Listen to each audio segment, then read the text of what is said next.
All right. What is going on, everyone? It is currently 7:57 p.m. Central Time, Thursday, November 3rd. So, we've been absent for a little bit. I want to explain.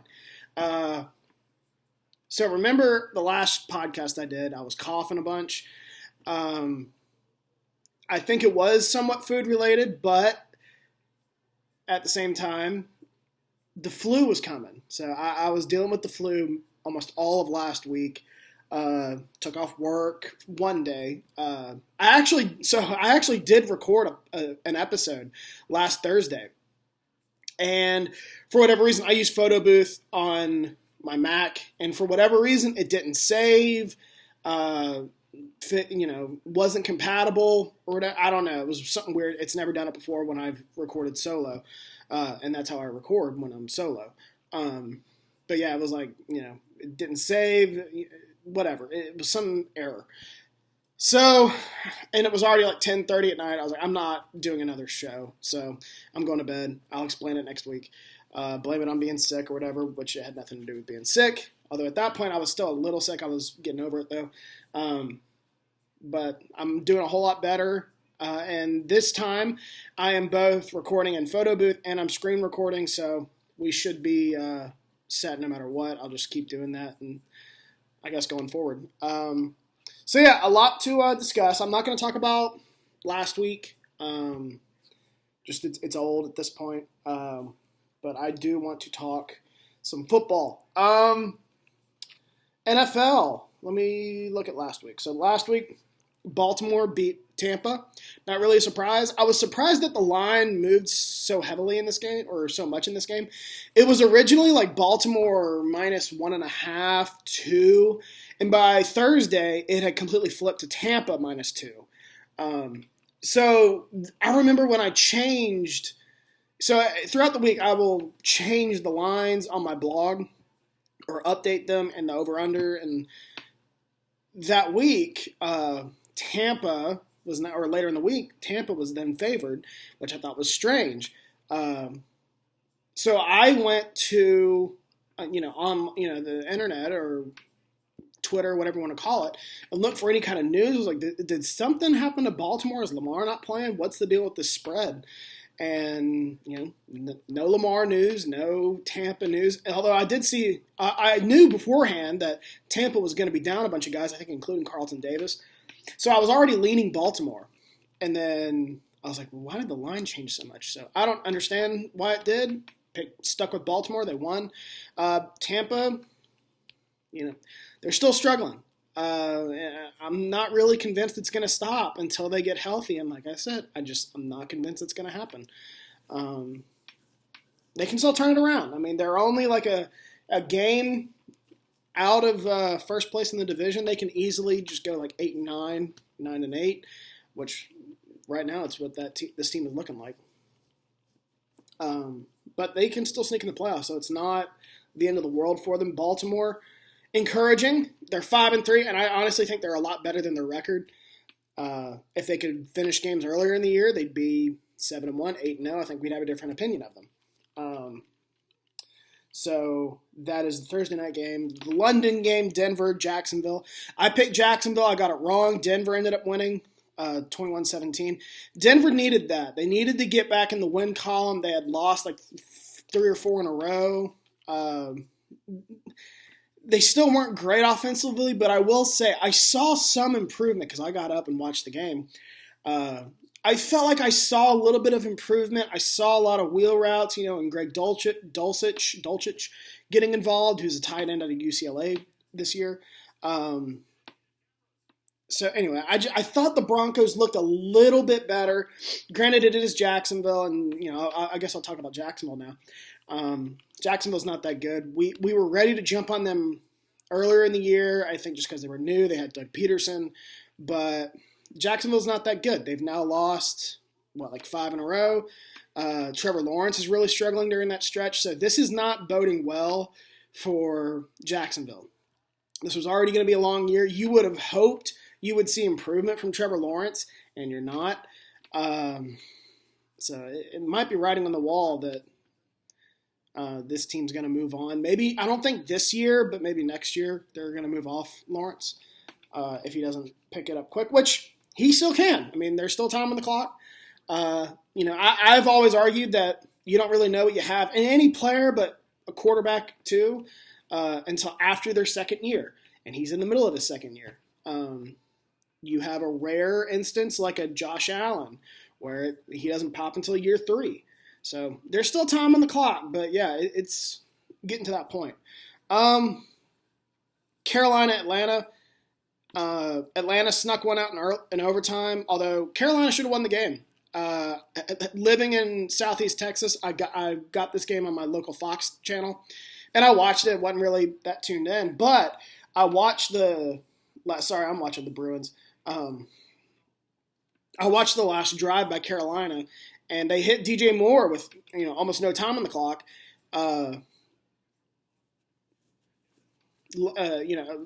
Last play of the game roughly, and he foolishly took off his helmet and threw it or something, drew a 15-yard penalty, and then the kicker missed the extra point on the ensuing play. So tough break for Carolina, but Carolina's played pretty well since firing Matt Rule. They've been pretty competitive.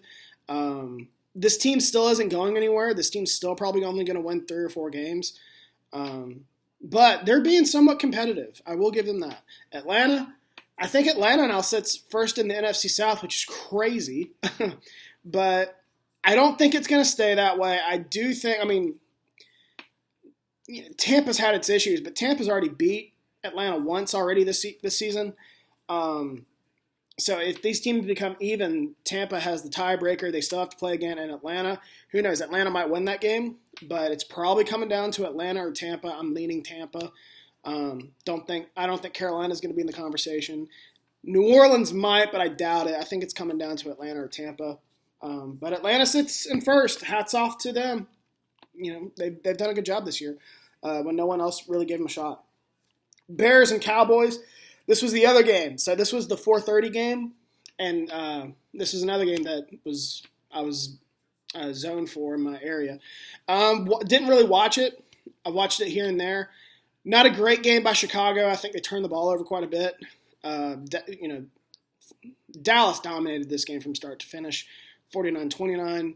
Like I said, a bunch of turnovers. They might have had a special teams touchdown in there too. It was some weird sort of plays. But Dallas ended up winning. Not surprised. I picked Dallas to win.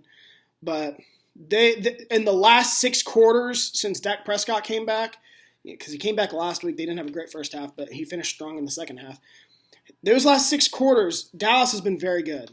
So I think this team could be dangerous if they keep this up. Chicago, most misleading 3-5 record of all time, or ever, maybe ever. I'm already hearing, because of the trade deadline, I'm already hearing that Chicago might finish second in the NFC North. Guys, that ain't happening. Don't want to be a downer, but that ain't happening. Justin Fields, while he's playing better, he's still not that good. They just traded Roquan Smith. They just traded Robert Quinn. They don't have a good offensive line. They did get Chase Claypool, but I think Chase Claypool is irrelevant at this point in his career. So the Bears aren't going to be in this conversation, I think, at the end of the year. They've had some benefits in the schedule and breaks with weather these first 8 weeks. Give it 4 or 5 more weeks, and I think we'll cool off of Chicago. Miami, Detroit. Miami won. Close game. I had to bump them out of my top 10, though, on my blog.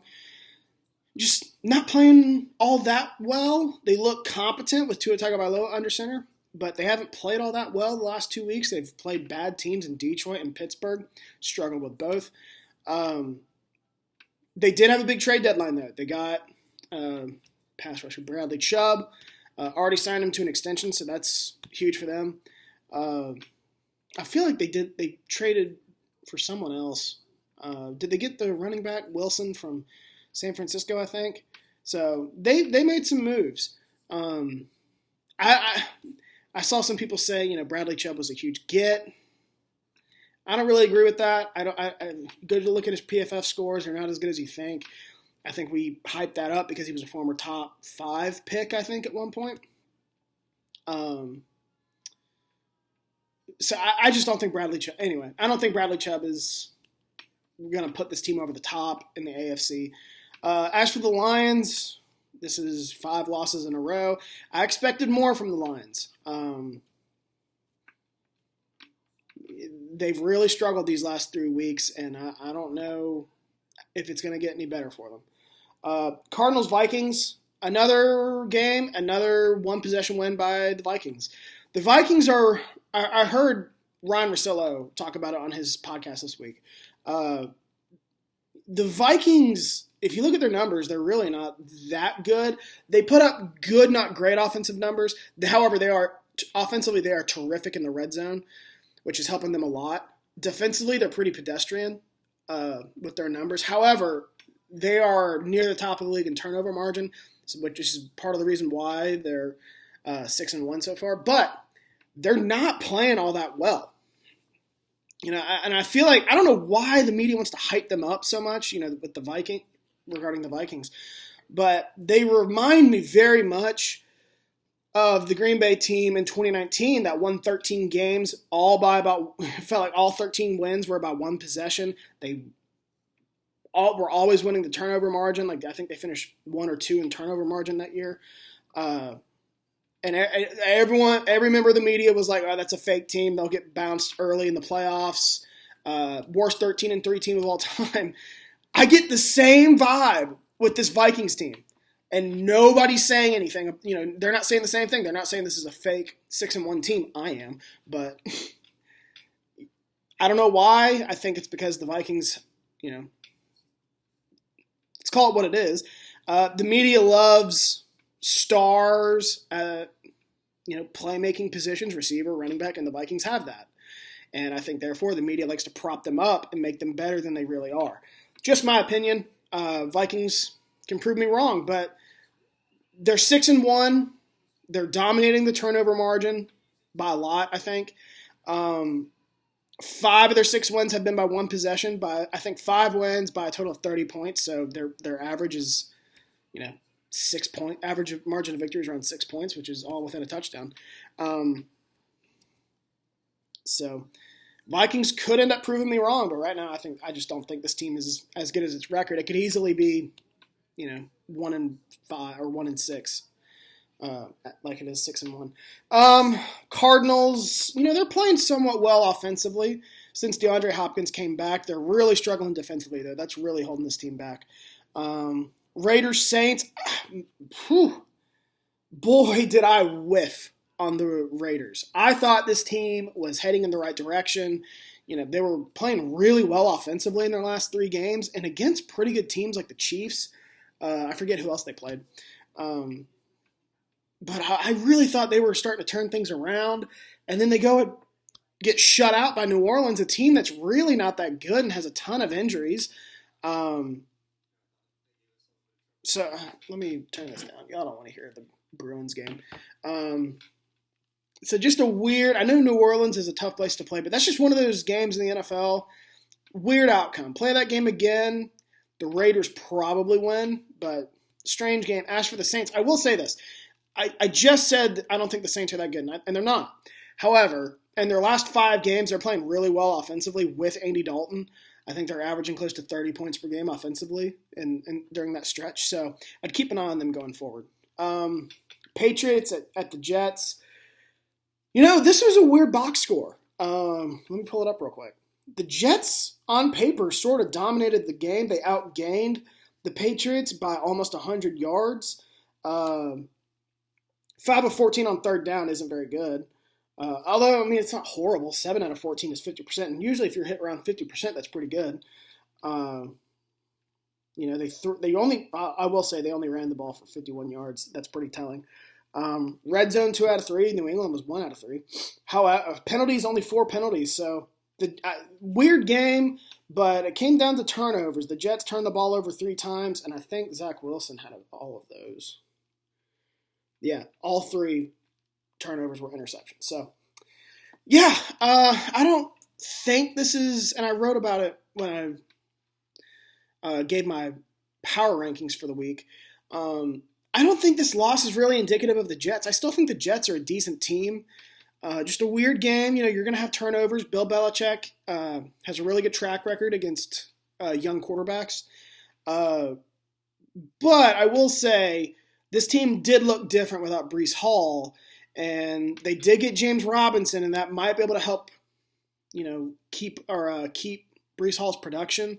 But he's not Breece Hall, and honestly, James Robinson has been somewhat irrelevant since his rookie year. So we'll see with the Jets. I think this might be who they become. They're going to have to rely on Zach Wilson, and he has not played well this year since coming back from injury. I think he's thrown that might have been 3 touchdowns in 5 starts, so just not very good. We'll see with the Jets, but I'm at kind of in the middle. One end of the spectrum, I think this could be who the Jets become, but I'm also like, I still think they're better than that. I do think they're better than that, but I could be swayed either way. The Eagles dominated the Steelers 35-13, not surprising. Steelers aren't that good. Eagles did lose Jordan Davis, just put him on IR this week, so that's a big loss. Steelers, I don't really know what else what there is to say. This feels like Tomlin's first losing season, though. The more I watch this team, the more it looks like a team with a losing record. Although I still say they're going to string some wins together. They're going to finish with 4, 5, 6 wins.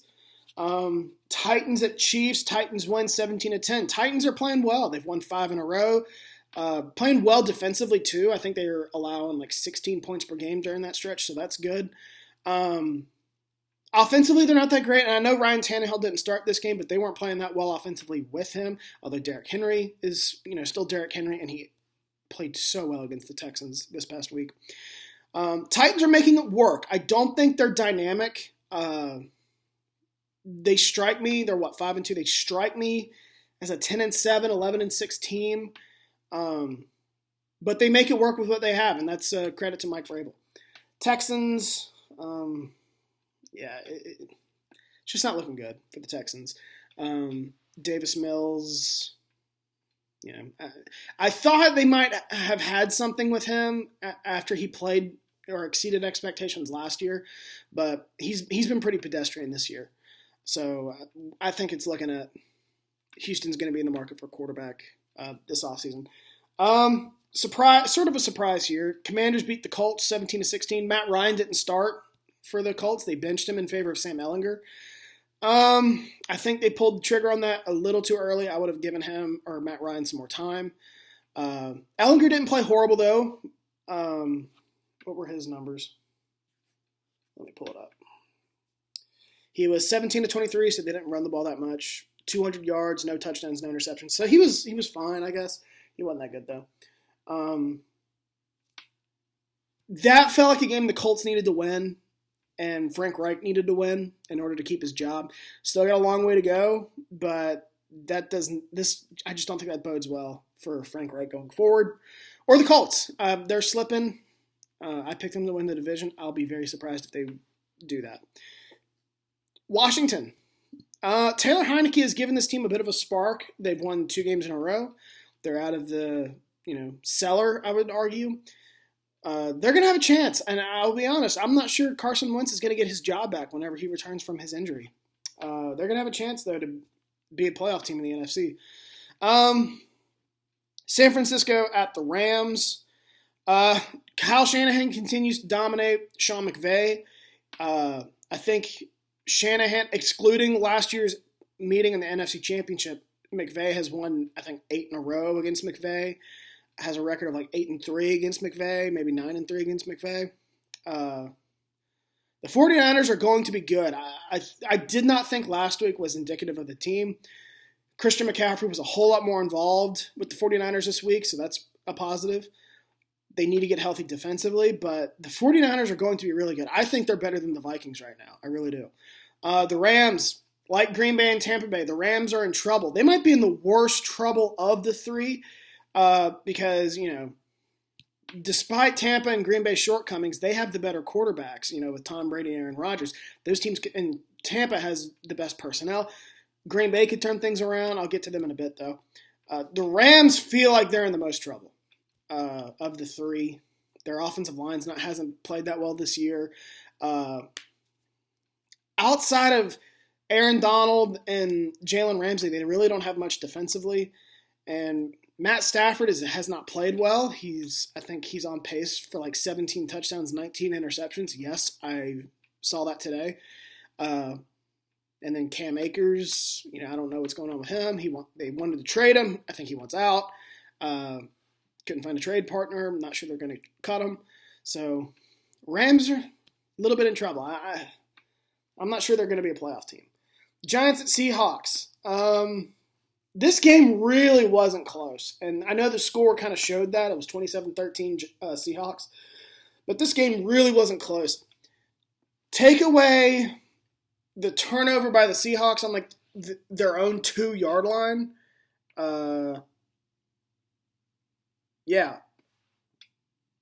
Which led to a Giants touchdown. This game was 27-6. It really was not close. The Giants did not play well. They only had 225 yards, averaged 3.5 yards per play. Didn't run the ball all that well. So even though, like I said, the score is pretty indicative of how the game was played, game should have been much worse. Giants didn't come ready to play.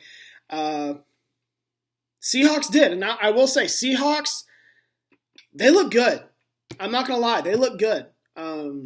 They have an identity. They're going to run the ball. Kenneth Walker Jr., I can never remember if it's Kenneth Walker Jr. or Kenneth Walker III. Let me look. Kenneth Walker III, okay.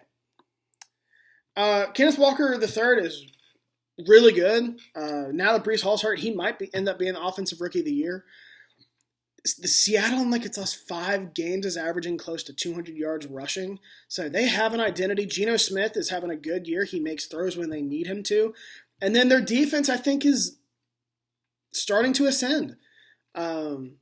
They drafted some studs in the secondary. Kobe Bryant, Tariq Woolen have been solid as rookies. So I think I gave Seattle a lot of shit in the offseason, and I got to eat it. This team looks pretty good right now. They have an identity. Pete Carroll's not a dummy. They're getting good quarterback play, too.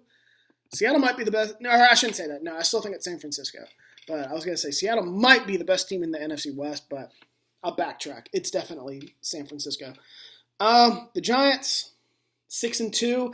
I think every Giants fan would have taken that before the start of the season. 6-2 at the bye week. Their schedule's not horrible going forward. The bulk of their games are coming against NFC East competition, though. So I think they still have to play Philly twice. They got to play Dallas again, which I think it would be in Dallas. I don't remember if they've played Washington yet. So I still think they have about around 5 NFC East games. And the NFC East is a tough division this year. So we're going to find out, I guess, really how good the Giants are these next few weeks. I've been pretty adamant that I don't think they can maintain this success, and I'm sticking with it. Sunday Night Football. So Bills beat the Packers 27-17. I'll be honest, I was somewhat encouraged with Green Bay in this game because I went into it with low expectations. I did not know what to expect. Buffalo's, the hottest team in the league right now. Green Bay is struggling. I was like, look, if we can keep this within the spread, I'll be happy. And as far as I know, they did. Unless the line dropped below 10, it hovered around 10.5 the entire week. And Green Bay kept it within the spread, within 10, losing on the road against a really good team. There's no shame in that. And like I said, I was somewhat encouraged. I thought they looked a little better offensively. They still haven't been able to put it together, but they ran the ball well against a really good defense. Romeo Doubs made some plays. Samori Toure, I think is his name, 7th-round pick at receiver, had a touchdown pass. If Lazard and Cobb play, who knows what happens? Those are the guys that Rodgers trusts. Defensively, they still got some holes.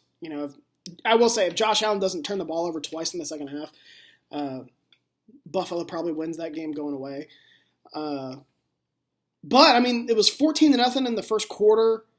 And Green Bay outscored them, 17-13 the rest of the way. So there were some good signs there for Green Bay. And while I'm at it, I might as well go ahead and talk about the trade deadline. I had social media blew up over the Packers not making a deal.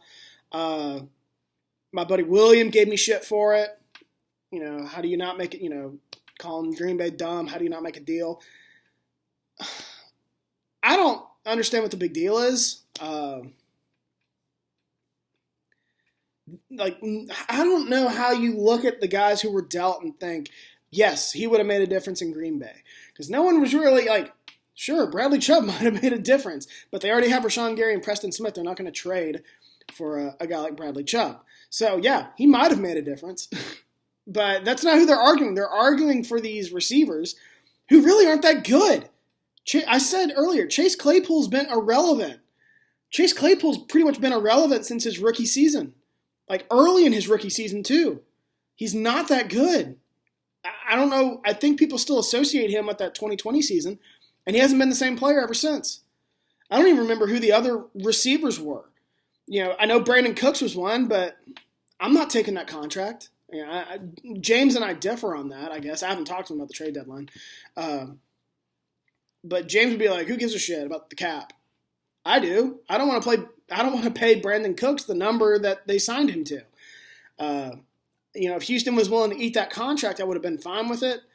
The only guy that I really, I firmly believe would have made a difference and would have changed the course of this season for Green Bay was DJ Moore. And guess what? I don't think he was available. I know his name popped up, but I highly doubt he was really available. Jerry Jeudy might have, but again, same with DJ Moore. I don't think he was ever really available. I think Denver wants to see what it has of him. This is his third year. He's still got time. So those only really DJ Moore and Jerry Jeudy I thought would have really made a difference. Maybe Brandon Cooks. I didn't think Chase Claypool was worth it. Although, sounds like Green Bay is willing to offer the same compensation as Chicago. Steelers go with Chicago because they figured that they were going to pick higher in the second round, which I bet they will. So I don't blame Green Bay for not making a move. Who gives a shit? They're not any good. Either they figure out this year with the guys they have or they don't. It's not worth giving up a third-round pick for a mediocre player, in my opinion. And Chase Claypool's mediocre. Brandon Cooks is mediocre. Honestly, Jerry Jeudy's kind of mediocre, but I'd be willing to take a chance on him. But DJ Moore obviously is great. He's not mediocre, but just none of those guys were going to change the course of Green Bay season. I don't understand why the media is making such a big deal about it. But they've done it the last couple of years. I remember when they were all up in arms that Green Bay didn't trade for Will Fuller. I was like, really? We're making a big deal about Will Fuller now? So I loathe the trade deadline in the NFL because I think it's, it gets the most publicity. And I just don't think the players who are dealt are that good. This isn't like baseball. Baseball, you do have stars get moved from time to time. Not necessarily in the NFL. The only really good player I thought who was dealt was Bradley Chubb. And even then, I don't think Bradley Chubb is that good. I'm sure I'm missing one. I know it was a busy trade deadline, but I don't understand what the big deal is. Green Bay has what it takes. You know what? I forgot to say this. You know who Green Bay should have traded for? The ability for their great players who they pay to be great. Unpopular opinion, but it's true. I sent this to my dad. I sent 20 players, roughly, who, how much Green Bay is paying them, or basically players on Green Bay's roster who Green Bay's either paying to be great or is relying on them to be great, i.e., starter, drafted early, you name it. And I gave him a list of about 18 or 20 guys, and I believe only 4 of them had a better Pro Football Focus grade this year compared to 2019 when Matt LaFleur showed up, or their first year with Green Bay, whether he showed up in 2020 or 2021. Only 3 or 4. I think those were Aaron Jones, I think Josh Nijman, who's, undrafted free agent offensive lineman. I don't even remember who else there was. There was one defensively, and it surprised me. I'll pull it up. Um,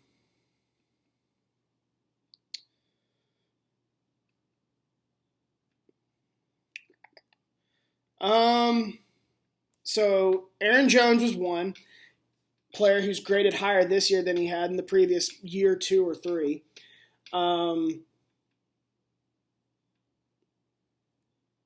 Josh Myers, who's the starting center for Green Bay, is graded better this year than he was last year, which last year was his rookie year. John Runyon, no, I'm sorry, not John Runyon Jr. Josh Nijman, who I just mentioned. And then the other player was Rashawn Gary. So those were the four, I believe.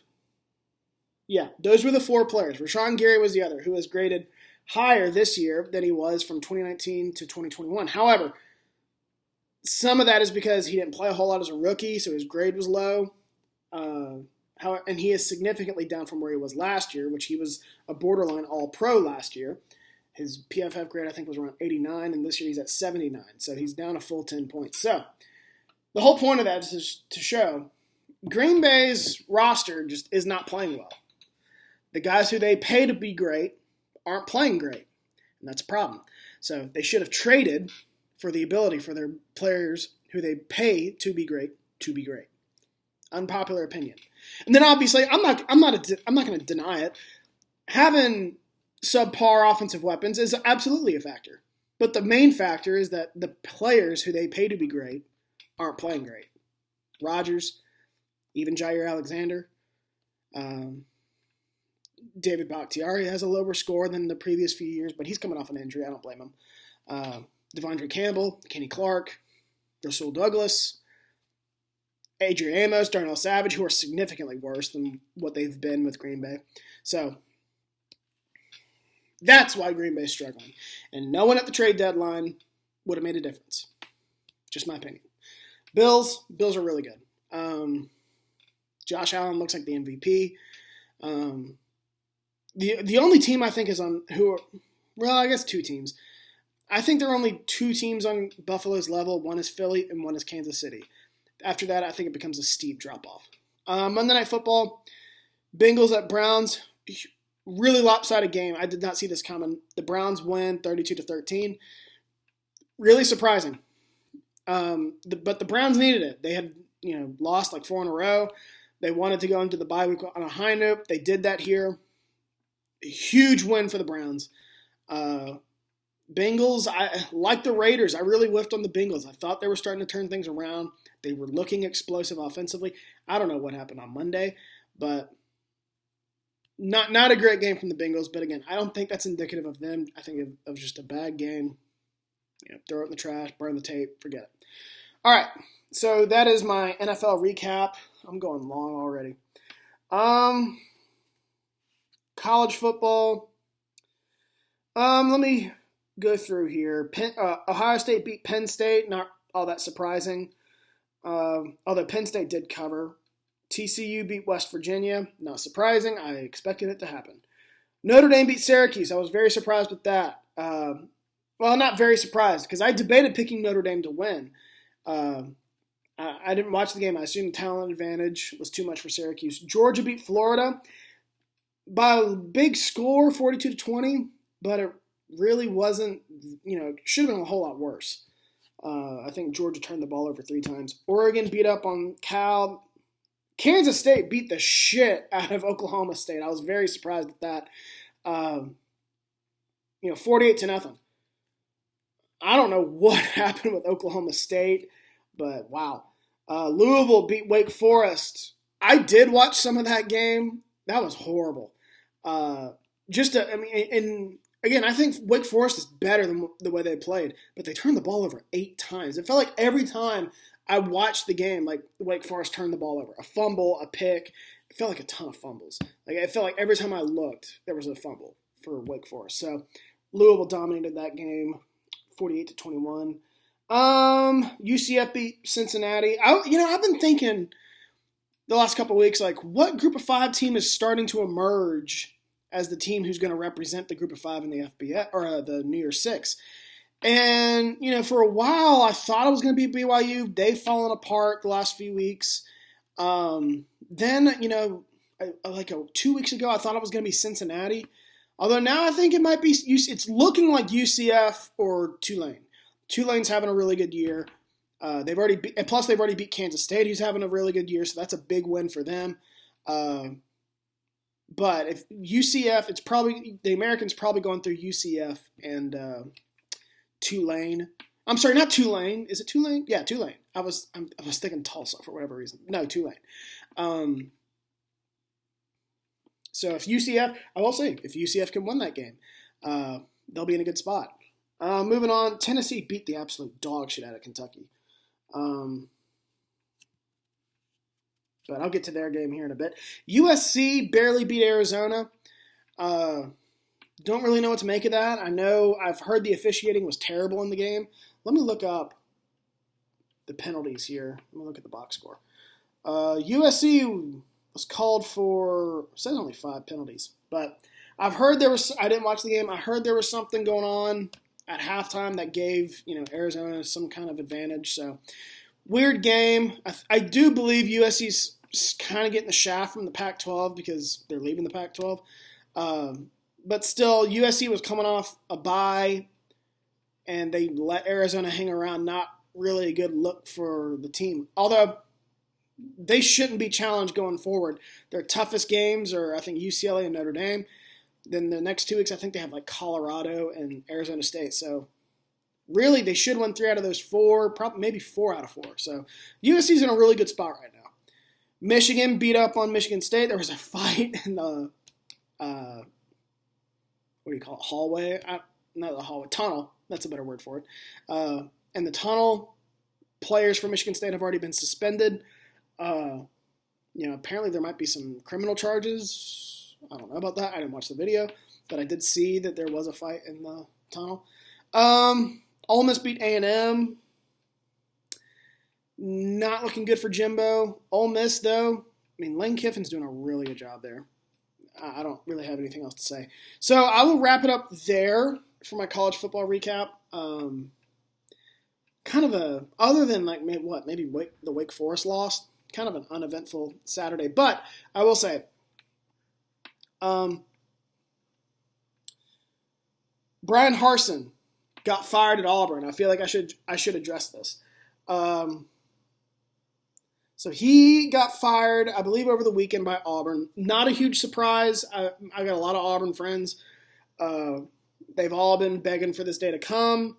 And it's finally here. I will eat some crow here. I really defended Brian Harsin, Auburn hiring him.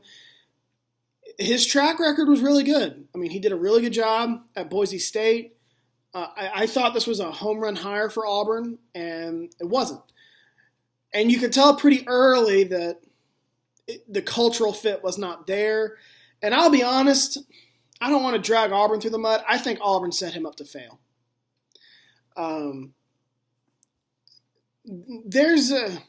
can have on Steven again, who is a diehard Auburn fan, and he would probably agree with me.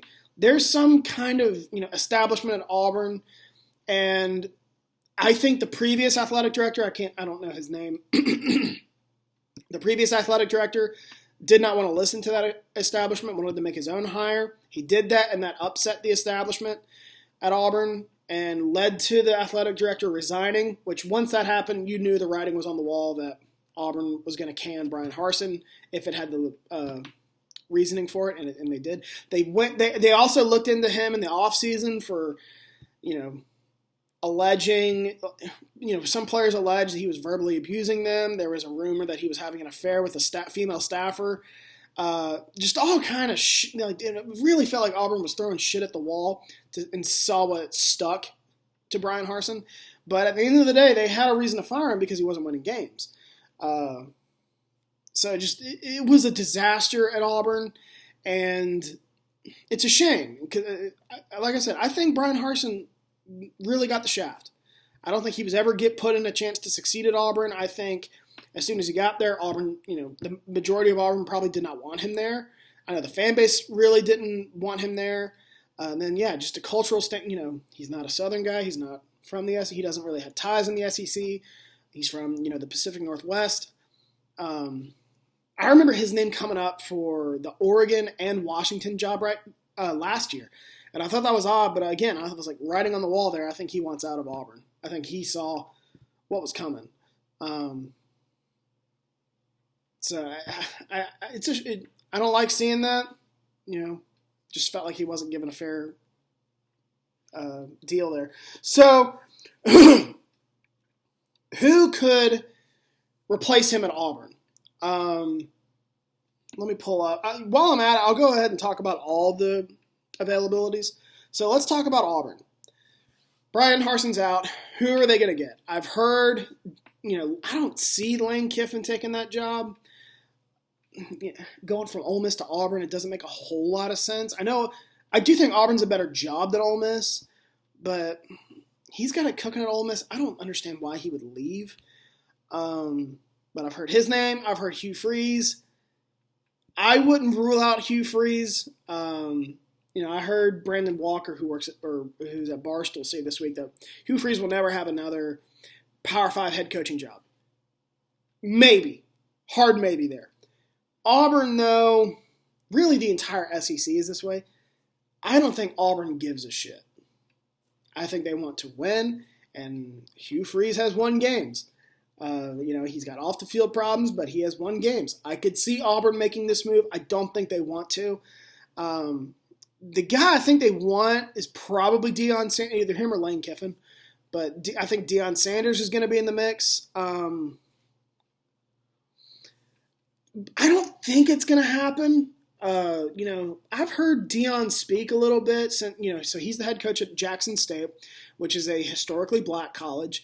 And I've heard him talk to the media, since becoming head coach there. He really seems like he's committed to being like a leader and a role model, and groom men at these historically black at a historically black college. He seems to take a lot of pride in that, and I don't think that should be overlooked. I do think he wants to do that for those kids at Jackson State. However, SEC money. Auburn's obviously a much better gig. Could he jump ship? Maybe. I don't think he's going to for Auburn. Florida State, probably, because he's an alum there. But I don't see that happening with Auburn. So who could they get? Of those three, I'd probably say Deion is the most likely, maybe followed by probably Hugh Freeze. I don't see Lane Kiffin being all that interested, but I could be wrong. Arizona State, Herm Edwards out, not surprising. A lot of allegations going around that program, a lot of investigating for hosting. I think it was hosting recruits during COVID, which was a no-no.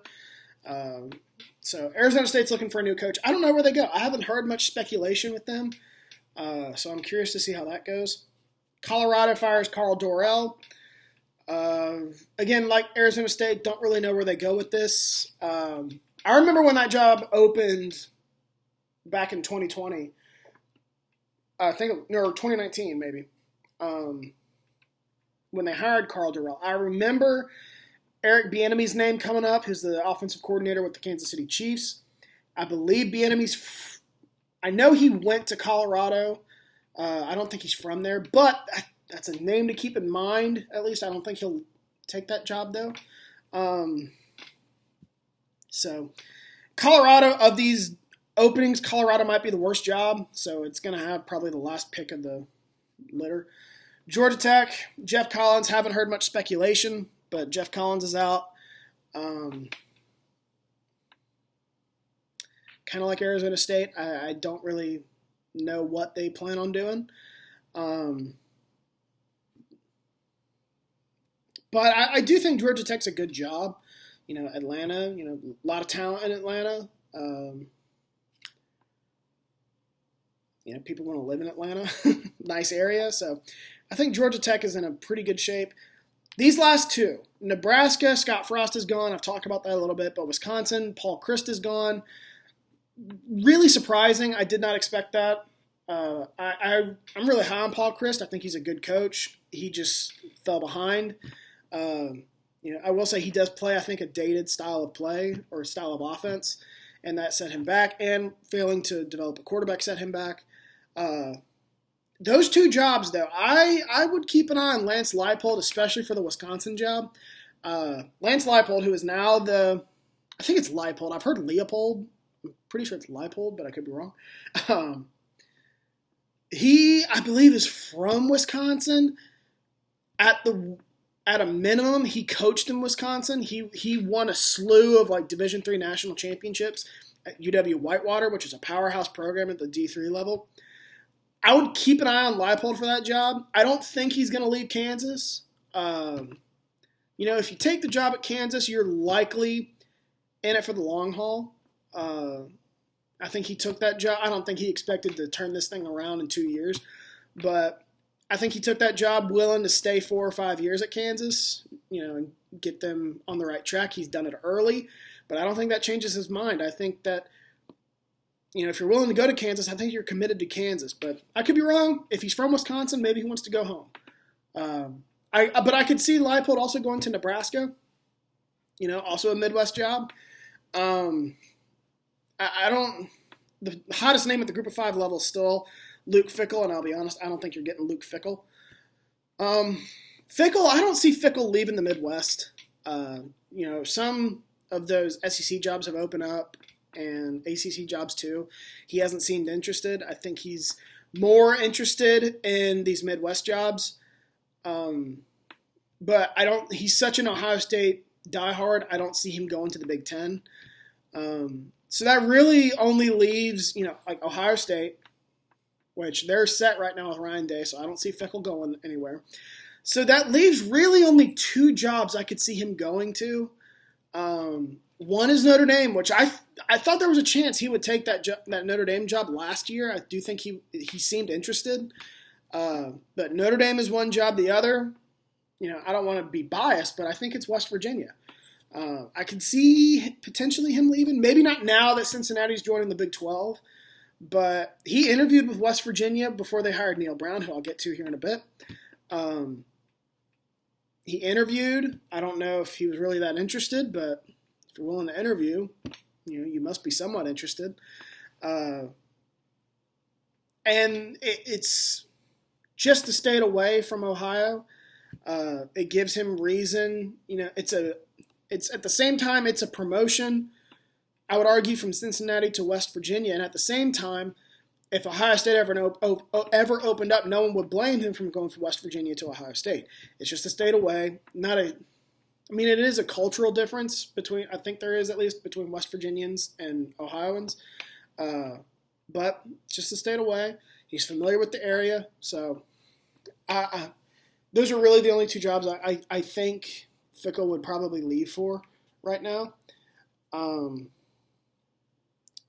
Who's next? I think it's clearly Neil Brown at West Virginia. We're looking down the barrel of a losing season, and not only that, we're looking down the barrel of finishing last in the Big 12. If he loses this week against Iowa State, I say leave his ass in Ames, because then it's going to be borderline impossible for West Virginia to not finish last in the Big 12, and that's a major problem. You should not finish last in the Big 12 as head coach of West Virginia. So if he loses this weekend, I think he's done.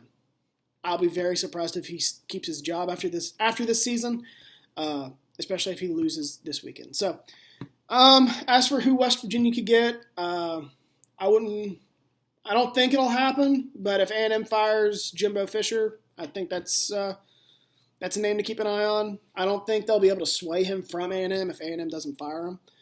But I think that's an outside chance that they do. Outside of him, I have no idea.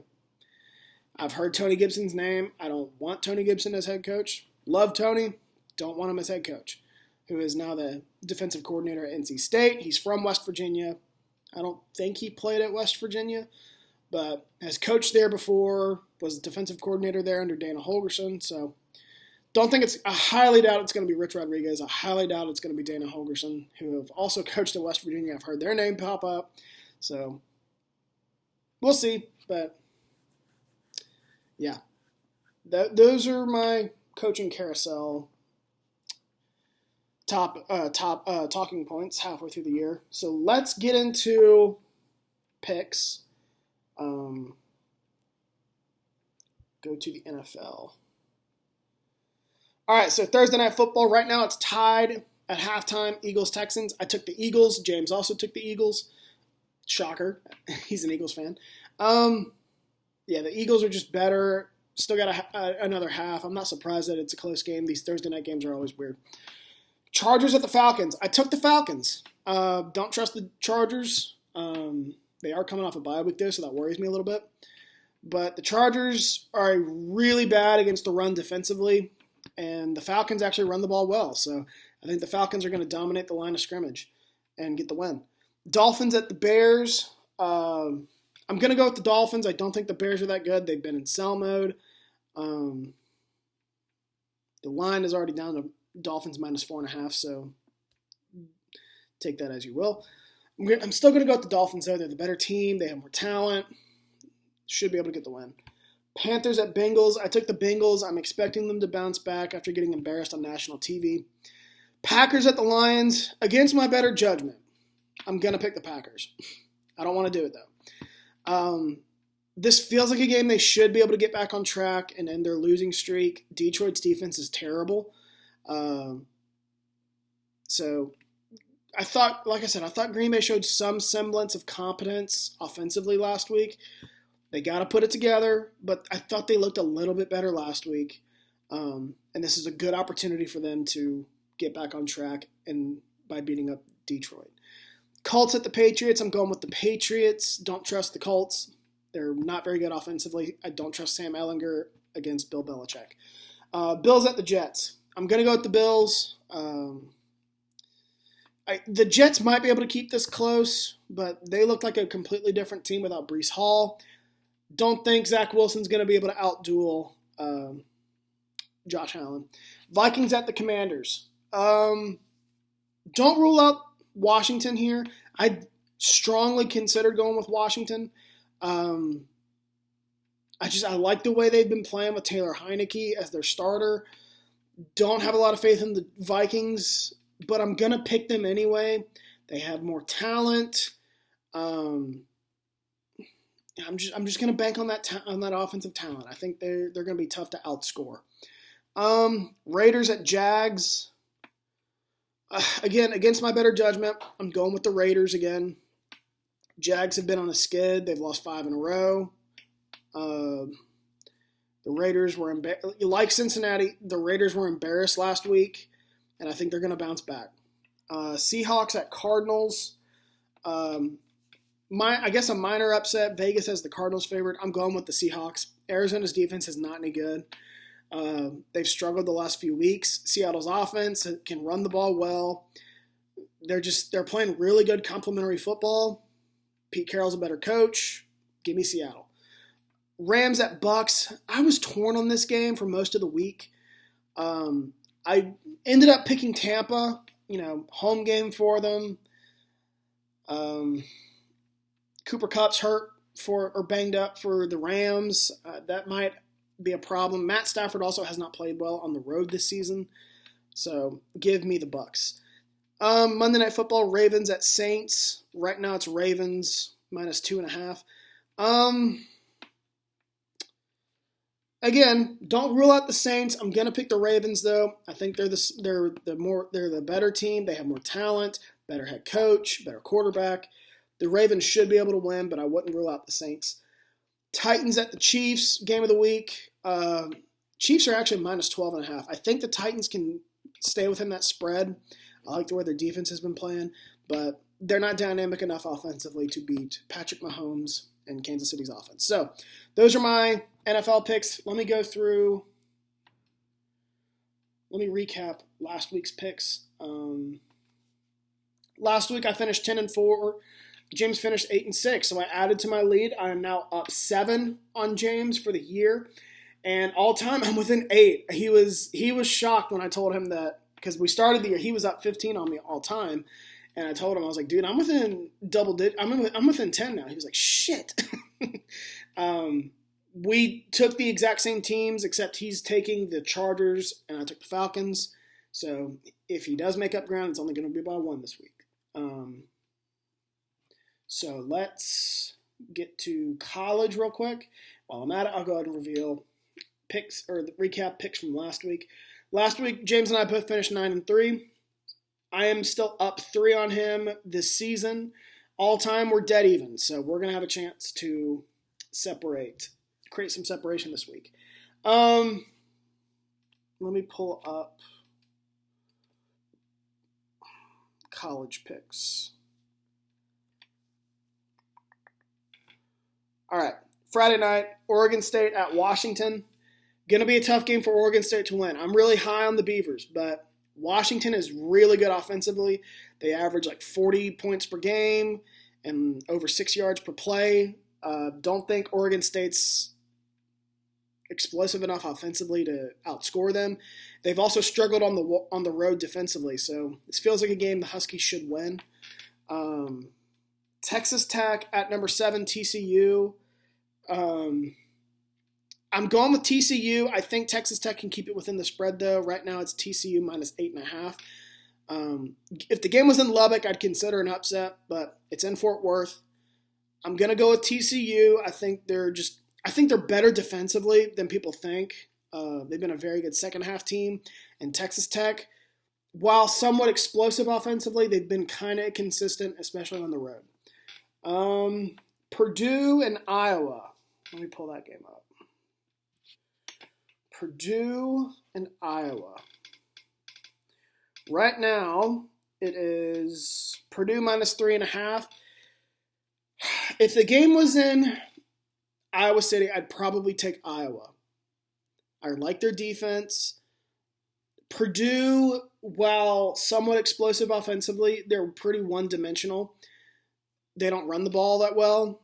And I think Iowa is good enough defensively where they can counter that and make Purdue, run the ball and just not be effective instead of throwing it all over the place. The problem is Iowa's secondary has been burned a couple times this year, facing J.J. McCarthy, C.J. Stroud. Aiden O'Connell's not a huge drop-off from those guys. I like him a lot as a quarterback, or a college quarterback, I should say. I'm going to go with Purdue. I trust Brett. Not trust, but I like Jeff Brom. I think he's going to dial up a good game plan. Oklahoma and Baylor. Where's that game? I'm sorry, Baylor at Oklahoma. Oklahoma right now is minus 3.5. I think both teams have figured things out. They played well the last couple of weeks. I'm going to go with Oklahoma, though. It's tough to win on the road in Norman. Oklahoma's just been better since Dylan Gabriel came back, who's the quarterback. I'm going to go with Oklahoma. I feel like they're going to turn things around with Brent Venables. I know it wasn't a good start, but I think they're going to turn things around. Oklahoma State at Kansas. Kansas right now is -1. It looks like Jalen Daniels is going to play for Kansas. I don't know what happened to Oklahoma State last year. I'm going to give it the benefit of the doubt, though. I don't like doing that, though. But I expect Oklahoma State to bounce back. They had a horrible performance last week. I think Mike Gundy's going to have them much more prepared this week. Number 20, Syracuse at Pitt. Syracuse struggles to stop the run. Against Power 5 competition, they allow, I think, around 160 yards per game on the ground. Pitt has a really good running back. I don't know how to pronounce his last name, but what is his last name? I think I can do it. I just didn't want to look it up, but I'll do it anyway. Israel Abanikanda. Already rushed for 1,000 yards through 8 games. He's really good. I expect Pitt to be able to run the ball at will against Syracuse. Arkansas. Let me see. Liberty at Arkansas. I kind of threw this game in there because Liberty's off to a good start and a good Group of 5 school. But Arkansas, much more talented team, better quarterback at home, talent advantage. Razorback should win and cover. Bama and LSU. Number 6 Alabama at number 10 LSU. I'm shocked by the line. It's Bama minus 13.5. I think LSU can win this game. Bama has not been a good team on the road with this group the last 2 years. They've been vulnerable on the road. Tough place to play in Baton Rouge. This feels like a tough matchup for LSU, though. They don't have a very good offensive line. They struggle to, hang on, my computer screen just went out. I think we're still recording. All right. Their offensive line isn't that good. They've been inconsistent in the run game. They allow a lot of sacks. It's going to be tough to outscore Bama if your offensive line isn't any good. So I'm going to go with Bama. I think LSU is going to cover, though. Texas at Kansas State. I don't trust Kansas on the road. I'm sorry, did I say Kansas? Texas. I don't trust Texas on the road. They have not been a good road team under Steve Sarkisian. They've been really bad in true road games this year, allowing close to 40 points per game. I'm going to go with Kansas State. They were really impressive last week. I think Chris Kleiman's a good coach. I think he'll have them focused this week and not drop off much. Clemson at Notre Dame. I wouldn't rule out Notre Dame. I'm going to go with Clemson there. They're coming off a bye. They've played pretty well their last few games. And I don't think Notre Dame is quite there yet, even though they might be turning things around, but I kind of need to see it first. So give me Clemson. Wake Forest at NC State. Right now it's Wake -4. I will go with Wake. NC State, it's been a disappointing year. They've been inconsistent offensively. They just lost Devin Leary, who's the starting quarterback for the year. This is going to be tough for NC State to win. They will have a chance to win, though, since it's at home. But give me Wake. I think Wake's going to bounce back. Like I said, they turned the ball over 8 times last week. They averaged like 4 yards per play last week. Last week was horrible for Wake. And I respect Dave Clawson as the head coach. I think he's going to have Wake Forest ready to go. So give me the Demon Deacons. Game of the week. Tennessee at Georgia. Going to be a hell of a game. Should be, at least. Right now, it's Georgia -8. That's a lot of points. Strongly considered going with Tennessee all week. I think Georgia's secondary is inexperienced and hasn't been challenged this year. There's a way for Tennessee to win this game, I think. And I feel pretty confident in that.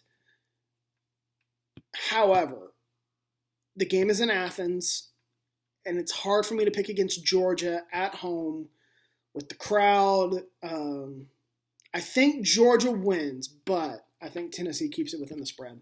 So those are my college picks, and this is somewhat of a long show this week. I could talk about some other things. MLB playoffs going on right now. What's the score of that game? Boston just scored again. Awesome. So it looks like we're going to win again. Yes. Go Bruins, baby. All right, I'm going to turn this off, go to the NFL game. MLB, what's the score tonight? Houston is up 2-1. Series tied 2-2. I picked Houston to win. I'm not backing down. Even when Philly was up 2-1, I still thought Houston could win this series, and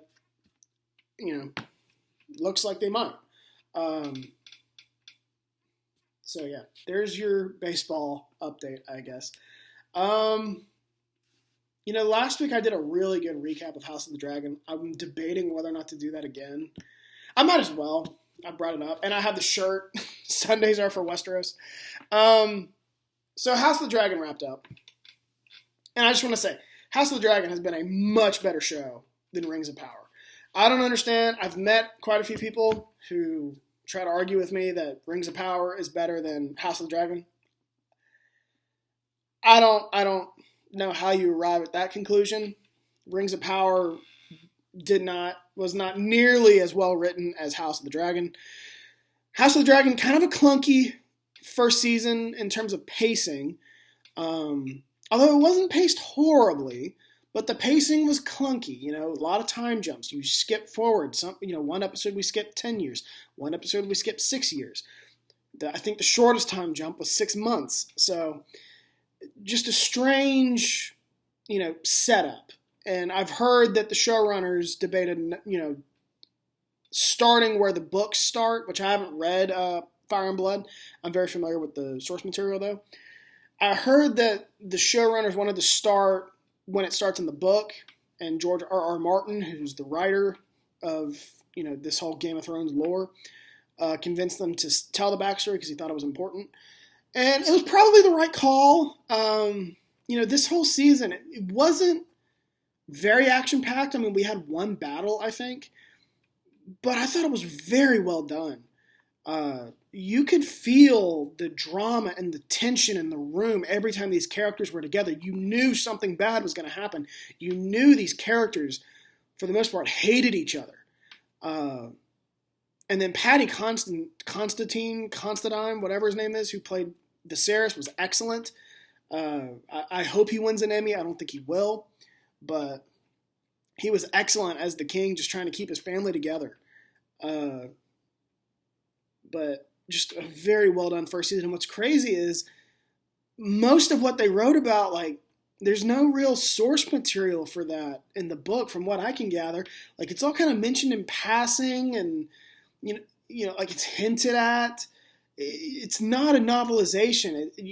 Fire and Blood's, from what I can tell, is kind of like the Silmarillion. It's almost written like a textbook, and through the eyes of someone who did not experience this. Was not one of the characters in this show or story, whatever.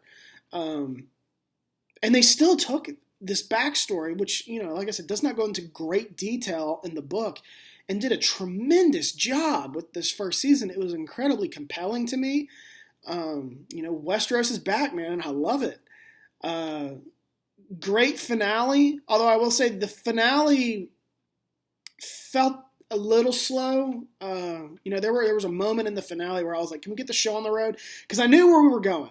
I knew that the episode was going to end with the Battle of Storm's End. Battle, I say that loosely. I knew that's where it was going to end. So I was like, can we get to that? Because I want to see this war start. And great scene between Aemond and Lucerys. Almost said Targaryen. Aemond Targaryen and Lucerys Velaryon. A.k.a. Lucerys. Not Lucerys Strong, because he would be a bastard. But I think in the Crownlands, it would be... I don't remember what the bastard name for anyone in the Crownlands is.